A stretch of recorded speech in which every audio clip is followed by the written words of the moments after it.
Hello दोस्तों, कैसे हो आप सभी। स्वागत करते हैं आप सभी का यूनिवर्सिटी जे क्विज में। तो दोस्तों देखिए 18 सितंबर का तीनों शिफ्ट का एग्जाम खत्म हो चुके हैं। शिफ्ट 1, शिफ्ट 2 और शिफ्ट 3 का क्या कुछ क्वेश्चन पूछा गया है, किस लेवल का क्वेश्चन पूछा गया और किस टॉपिक से अब जो है कि ज़्यादा क्वेश्चन पूछने लगा है, जिसका आगे एग्जाम आने वाला है, जिसका कल एग्जाम होने वाला है, वो सभी कंप्लीट देख लीजिएगा। और इससे रिलेटेड कुछ क्वेश्चन भी आपको कवर करवाने वाले हैं, तो देखिएगा आप सभी। तो अभी सारा क्वेश्चन जो है कि 10वीं लेवल का ही पूछा जा रहा है, ध्यान रखिएगा आप सभी। नॉर्मल क्वेश्चन पूछा जा रहा है, छोटा छोटा क्वेश्चन है पर कैलकुलेशन ज़्यादा है थोड़ा सा, और इसमें कुछ नहीं है, ध्यान रखिएगा आप सभी। अगर कैलकुलेशन आपका फास्ट होगा तो इजी वे में क्वेश्चन को बना लीजिएगा, दिक्कत नहीं होगा। जीव विज्ञान का वेटेज बढ़ गया है अभी, ध्यान रखिएगा। रसायन विज्ञान का कम हुआ है पर जीव विज्ञान का भी वेटेज बढ़ा हुआ है साइंस में। उसके बाद देखिए भौतिक विज्ञान में न्यूमेरिकल से क्वेश्चन पूछा जा रहा है, ध्यान रखिएगा आप सभी। ऐसे तो नॉर्मल क्वेश्चन पूछ रहे हैं पर न्यूमेरिकल का देखिएगा तो लगभग 2 से 3 क्वेश्चन बन रहा है, इससे ध्यान रखिएगा। पर ये क्वेश्चन देखिएगा तो वो 10th लेवल का ही क्वेश्चन है, ज्यादा हार्ड क्वेश्चन नहीं है, नॉर्मल बना लीजिएगा आप सभी। अब देखिए स्क्वायर रूट, क्यूब रूट से भी क्वेश्चन पूछा जा रहा है आपका। त्रिकोणमिति, क्षेत्रमिति, ज्यामिति, अलजेब्रा, ये तो शुरू से ही पूछा जा रहा है, ध्यान रखिएगा। साधारण ब्याज हो गया आपका, चक्रवृद्धि ब्याज हो गया, प्रतिशत, नंबर सिस्टम, ये सभी से क्वेश्चन आपका पूछा जा रहा है। तो थोड़ा सा इसको ध्यान दे लीजिएगा, रिवाइज कर लीजिएगा। नॉर्मल सब क्वेश्चन को रिवाइज कीजिएगा, ज्यादा हाई फाई नहीं जाना आपको, नॉर्मल क्वेश्चन को रिवाइज करना है। आपका भूगोल से भी क्वेश्चन पूछा जा रहा है, इसका भी वेटेज लगभग 3 से 4 क्वेश्चन का था। 3 से 4 क्वेश्चन भूगोल से पूछा जा रहा है। भारतीय संविधान का भी लगभग 3 से 4 क्वेश्चन पूछा गया, 4 से 5 क्वेश्चन था, ध्यान रखिएगा आप सभी। 4 से 5 क्वेश्चन का वेटेज आ रहा है भारतीय संविधान का, ध्यान रखिएगा आप सभी। तो थोड़ा सा इसको रिवाइज कर लीजिएगा फटाफट आप सभी। अलंकार और रस का, जैसे कि अभी शिफ्ट सेकेंड और फर्स्ट को देखिएगा तो वेटेज बहुत ज़्यादा बढ़ गया, लगभग दोनों से 15 से 16 क्वेश्चन के बीच में आ रहा है वेटेज अभी अलंकार का। तो अलंकार का एक काम कर सकते हैं आप सभी, देखिए आप यूट्यूब पे सर्च करके एक बार चेक कर लीजिए कि अलंकार कौन पढ़ा रहा है, तो एक बार उसको देख लीजिएगा आप सभी। जाके सर्च कीजिएगा अलंकार क्लास, एक बार यूट्यूब पे जाके आपको सर्च करना है अलंकार क्लास, ध्यान रखिएगा आप सभी। तो वहां आपको ढेरों क्लास मिल जाएगा। तो एक क्लास जो कि बेहतर क्लास होगा, जो कि आपको इजी वे में समझा पाए, वो क्लास को देख लीजिएगा। अभी रात भर आपके पास समय है, ज्यादा अभी किसी पे फोकस नहीं करना है। अलंकार को आपसे देख लीजिएगा, हिंदी का आधा से बेसी क्वेश्चन सही कर लीजिएगा आप सभी। तो यही सबसे पहले काम आपको करना है। उसके बाद देखिए समास, संधि विच्छेद, शुद्ध अशुद्ध वाक्य से क्वेश्चन पूछ रहा है, लगभग इसका भी वेटेज लगभग 4 से 5 क्वेश्चन का है, शुद्ध और अशुद्ध वाक्य का। तत्सम तद्भव से भी क्वेश्चन आपका पूछ रहा है।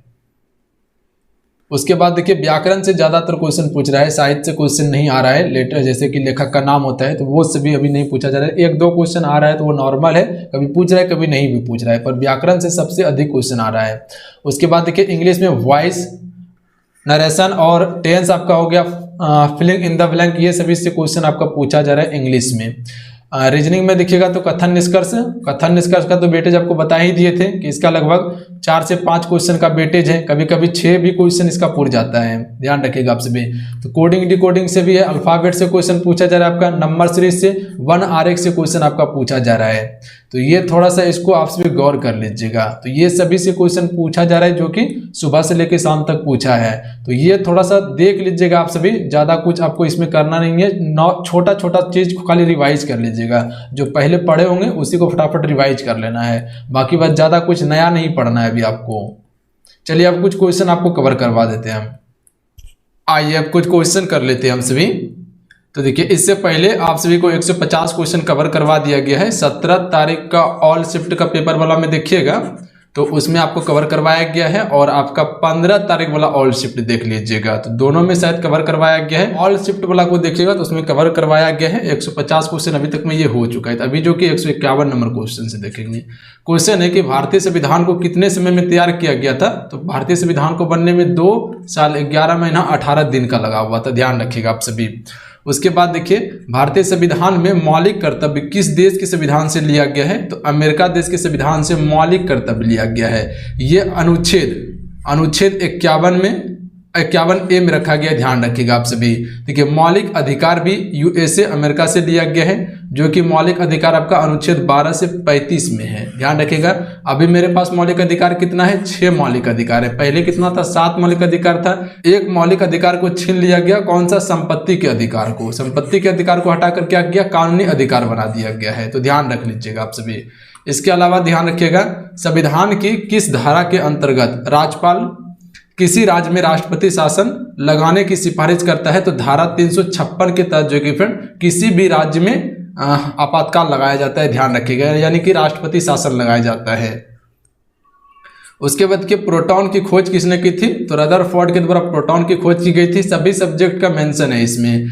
उसके बाद देखिए भारत में प्रथम परमाणु बिजली घर कहाँ स्थापित किया गया था, तो तारापुर महाराष्ट्र में किया गया था। उसके बाद देखिए शांति निकेतन की स्थापना किसने की थी, तो रविन्द्रनाथ टैगोर ने।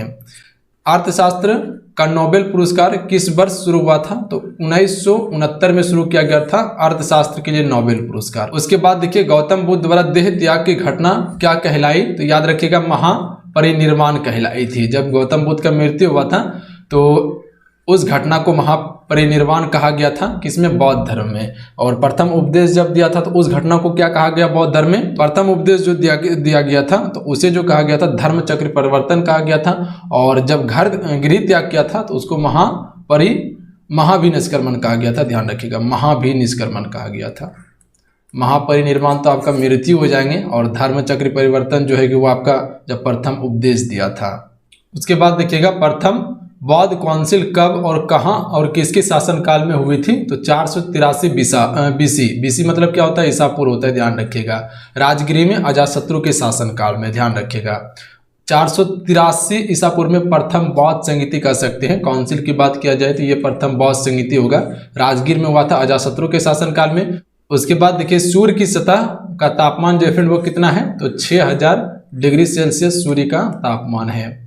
सवाना घास के मैदान किस महाद्वीप में है, तो अफ्रीका महाद्वीप में है। उसके बाद देखिए किस संविधान संशोधन के द्वारा पंचायती राज व्यवस्था को लागू की गई थी, तो 73वें संविधान संशोधन के द्वारा। राष्ट्रपति यदि इस्तीफा देना चाहे तो वो किसे सौंपेगा, तो उपराष्ट्रपति को सौंपेगा अपना इस्तीफा। उसके बाद देखिए किस राज्य में लोकसभा की सर्वाधिक सीटें हैं, तो सबसे अधिक सीट है उत्तर प्रदेश में, 80 लोकसभा सीट हैं। उसके बाद देखिए भगवान महावीर का जन्म कहाँ हुआ था, तो कुंडल ग्राम में हुआ था जो कि वैशाली में पड़ता है। इसका मृत्यु कहाँ हुआ था, तो पावापुरी बिहार में हुआ था, ध्यान रखिएगा आप सभी। और ये जैन धर्म के 24वें और अंतिम तीर्थंकर थे। उसके बाद देखिए चौथी बौद्ध काउंसिल कब और कहाँ किसके संरक्षण में हुआ था, तो चौथी बौद्ध संगीति की बात किया जा रहा है तो यहाँ ईस्वी की प्रथम यानी कि एडी में 1 एडी को कह लीजिए, ईस्वी की प्रथम शताब्दी में हुआ था। कुंडलवल कस्बीर कनिष्क के शासनकाल में हुआ था, ध्यान रखिएगा। 255 ईसा पूर्व में अशोक के शासनकाल में हुआ था, दूसरी बौद्ध सभा संगीत। उसके बाद है पृथ्वी अपनी धुरी पर कितनी कोण पर झुकी है, तो 23.5 डिग्री, 23.5 डिग्री झुकी हुई, ध्यान रखिएगा आप सभी। उसके बाद देखिए वायुमंडल में ऑक्सीजन की मात्रा कितना है फ्रेंड, 21% ऑक्सीजन की मात्रा है। के बाद देखिए वायुमंडल में कार्बन डाइऑक्साइड की मात्रा 0.03% है। ब्रॉड गेज रेलवे लाइन की चौड़ाई कितनी है, तो 1.676 मीटर है ब्रॉड गेज रेलवे लाइन की चौड़ाई। उसके बाद देखिए आप सभी भारत में पशुओं का सबसे बड़ा मेला कहाँ लगता है, तो सोनपुर बिहार में भारत का सबसे बड़ा पशुओं का मेला लगता है। उसके बाद देखिए 38वीं पैरेलल किन दो देशों को बांटती है, तो ये उत्तरी कोरिया और दक्षिणी कोरिया को बांटती है। कह सकते हैं कि 38वीं लाइन जो है फ्रेंड ये किसको किसको बांटती है, तो उत्तरी कोरिया और दक्षिणी कोरिया को बांटती है। जैसे कि भारत और पाकिस्तान के बीच में रेडक्लिफ लाइन है और आपका चीन और भारत के बीच में मैकमोहन रेखा है जो कि दो देशों को अलग करती है। तो उसी प्रकार से 38वीं समानांतर रेखा है उत्तरी कोरिया और दक्षिणी कोरिया के बीच में। उसके बाद देखिए अष्टाध्यायी किसने लिखी थी, तो पाणिनि के द्वारा लिखी गई थी ये। बल्ब का फिलामेंट किसका बना होता है, टंगस्टन का बना होता है। तीसरी बौद्ध सभा काउंसिल कब और कहां और किसके संरक्षण में हुई थी, यानी कि तीसरी बौद्ध सभा संगीति कब आयोजित की गई थी, तो 255 बीसी होगा, 250 नहीं, 255 बीसी यानी कि 255 ईसा पूर्व में पाटलिपुत्र अशोक के शासनकाल में हुई थी। तो ध्यान रखिएगा। त्रिपिटक किस धर्म का ग्रंथ है और किस भाषा में लिखे गए हैं, तो त्रिपिटक बौद्ध धर्म का ग्रंथ है और पाली भाषा में ये लिखा गया है। उसके बाद है भारतीय उपमहाद्वीप का क्या नाम है, तो दक्कन का पठार भारतीय उपमहाद्वीप का नाम है। गुजरात से गोवा तक समुद्री तट क्या कहलाता है, तो इसे कोंकण तट कहते हैं, गुजरात से लेकर गोवा तक को। उसके बाद आगे देखिए आप सभी अंडमान निकोबार द्वीप समूह में कुल कितने द्वीप हैं, तो ध्यान रखिएगा आप सभी 324 नहीं, अभी जो दिखेगा वो 572 द्वीप हो जाएंगे और लक्षद्वीप में 36 द्वीप हैं। तो ध्यान रखिएगा उसके बाद देखिए 42वें संविधान संशोधन द्वारा कौन से दो शब्द प्रस्तावना में जोड़े गए थे? तो धर्मनिरपेक्ष और समाजवादी शब्द 42वें संविधान संशोधन के द्वारा जोड़ा गया था। उसके बाद देखिए 1 रुपये की नोट पर किसका हस्ताक्षर होता है? तो सचिव यानी कि वित्त मंत्रालय का हस्ताक्षर होता है। और 1 रुपया के अलावा जितना भी है 10, 20, आपका 50 या 100 या 200 हो गया या 500 हो गया या 2000 का हो गया, ये सभी पे जो हस्ताक्षर होता है वो भारतीय RBI गवर्नर का होता है। संसद के 2 सत्रों के बीच अधिकतम अवधि जो है फ्रेंड वो कितनी है? तो 6 माह की अवधि है।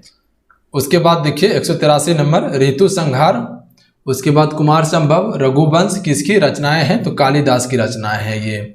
अजंता और एलोरा की गुफा कहाँ है? तो औरंगाबाद महाराष्ट्र में है। महाबलीपुरम के रथ मंदिर को किसने बनवाया था? तो पल्लव वंश राजा नरसिंह वर्मन के द्वारा बनवाया गया था, नरसिंह वर्मन के द्वारा बनवाया गया था। उसके बाद के भारत के कितने प्रतिशत भूभाग पर वन है?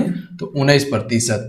जिम कॉर्बेट नेशनल पार्क कहाँ स्थित है? तो नैनीताल उत्तराखंड में स्थित है। उसके बाद देखिए birdie eagle bogey par tee hole in one शब्द किस खेल से संबंधित है? तो गोल्फ खेल से संबंधित है। Birdie eagle bogey par tee hole in one जो है फ्रेंड ये गोल्फ खेल से संबंधित है। उसके बाद देखिए संभार झील जिसे नमक बनता है किस राज्य में है? तो ये राजस्थान राज्य में है। संभार झील से सबसे अधिक नमक का उत्पादन होता है, ध्यान रखिएगा। लौह पुरुष किस महापुरुष को कहा जाता है? तो सरदार वल्लभ भाई पटेल को कहा जाता है। नेताजी किस महापुरुष को कहा जाता है? तो सुभाष चंद्र बोस को नेताजी कहा जाता है। दिल्ली स्थित लाल बहादुर शास्त्री की समाधि का क्या नाम है? तो विजय घाट है। उसके बाद देखिए महाभारत के रचयिता कौन है? महर्षि वेदव्यास हैं। उसके बाद देखिए अर्थशास्त्र नामक पुस्तक किसने लिखी थी? तो चाणक्य, कौटिल्य, विष्णुगुप्त ने। उसके बाद है जय जवान जय किसान का नारा किसने दिया था? लाल बहादुर शास्त्री ने। संविधान सभा का अस्थायी अध्यक्ष कौन था? तो डॉक्टर राजेंद्र प्रसाद था। उसके बाद है संविधान सभा की प्रारूप समिति के अध्यक्ष डॉक्टर BR अम्बेडकर थे। विश्व रेड क्रॉस दिवस कब मनाया जाता है? तो 8 मई को मनाया जाता है। उसके बाद देखिए सूर्य उदय का देश के नाम से जाना जाता है, तो जापान को जाना जाता है। और अंतर्राष्ट्रीय महिला दिवस कब मनाया जाता है? तो 8 मार्च को। क्षेत्रफल की दृष्टि से भारत में सबसे छोटा राज्य कौन सा है? तो गोवा है, ध्यान रखिएगा। तो चलिए आज के इतना ही, मिलते हैं। जय हिंद, वंदे मातरम।